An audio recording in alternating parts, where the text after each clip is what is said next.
Қайырлы күн баршаңызға. Бүгін сіздермен таңғы асқа картопты драйникке дайындаймыз. Керемет дәмді болып шығады. Видеоны соңына дейін қараңыздар. Алдымен картоп пен пиязды үкіштің кіші жағынан өткізіп алып, суын зетадан өткізіп, ыдысымызға саламыз.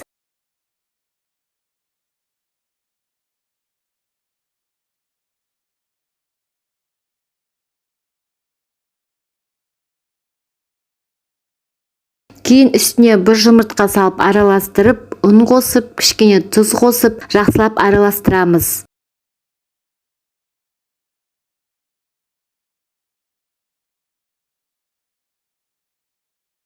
Табамызды қыздырып, ішін майлап, қасықпен салып, екі жағын қызарғанша пісіреміз.